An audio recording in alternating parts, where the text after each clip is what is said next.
Hello, my name is John Kerr, and for my observation or visitation, I chose the chapel in Grayslake, Illinois. The definition of a chapel, according to Webster's Dictionary in 2018, is a place of worship used by a Christian group that is not an established church. And I say that because I want to explain the difference between a chapel and a Catholic church. A Catholic church, defined by Webster's Dictionary in 2018, is a visible society professing the same faith under authority of the visible head, which is like the Pope, and the invisible head, which is Jesus Christ.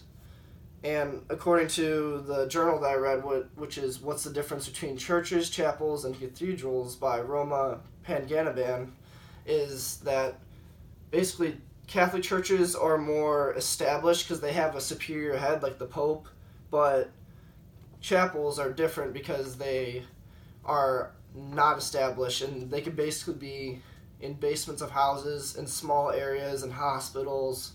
They can basically be anywhere. The one I visited, though, was a big building, it looked like a church, but it was just a big, I'm not sure. It was just a big building where everyone, gathers and worships God. And the main points I want to talk about are how the chapel works, how the people operate in the chapel, and the use of nonverbals from the people that are in the chapel. So my first main point is how the chapel works or it operates.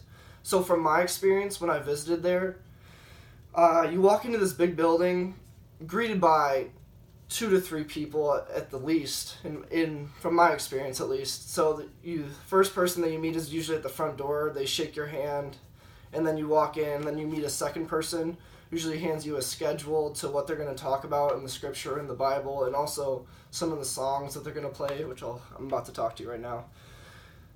You go into this giant gathering hall with a lot of people, with all this music blaring and all these people dancing, and it's just really energetic, and I thought it was pretty awesome because I've never experienced something like this before. Because in my experience in the Catholic Church, by me, it's more quiet when you first walk in, and there's obviously not that much loud.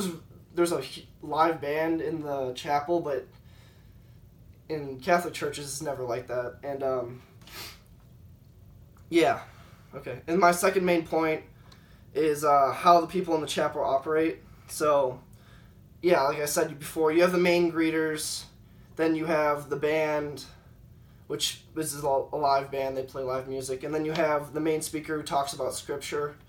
According to Lynn Rosendale in the High School Chapel 101, the main goal of the speaker who talks, or the pastor you could say, is they're trying to bring people back into churches or chapels in general, because they think that a lot of people are leaving scripture and God, and they want to bring, especially the younger generation, because this one talks about high school students, they want to bring the younger generation back into the scripture and into chapels or any faith in general, because they feel it's a really great community to be a part of. And my last main point is the use of nonverbals in the chapel. So everyone in the chapel is very positive, and they all have very positive body language and how they greet people, and they all give you tremendous eye contact whenever they're talking to you, because they really want you to be part of their family. One thing that I noticed, that they all like to shake your hand, and an article that I read called The Symbolic Meaning of a Handshake by the National Post Staff says that a handshake is one of the highest forms of symbolic currency, and that's because in many countries it means peace, or it's obviously very nice to meet you. It's very inviting to see someone shake your hand, and it breaks the ice. Really makes it easier for you to talk to someone. And in conclusion, I feel that basically what these people are trying to do is, like I said before, bring people back into the church, and they're all very positive, and they want everyone back in the church. They want them reading scripture and being a part of their family. Even if it's not the chapel, they want you to be part of a community that makes you self-reflect on yourself to make yourself better and just make you a better person as a whole.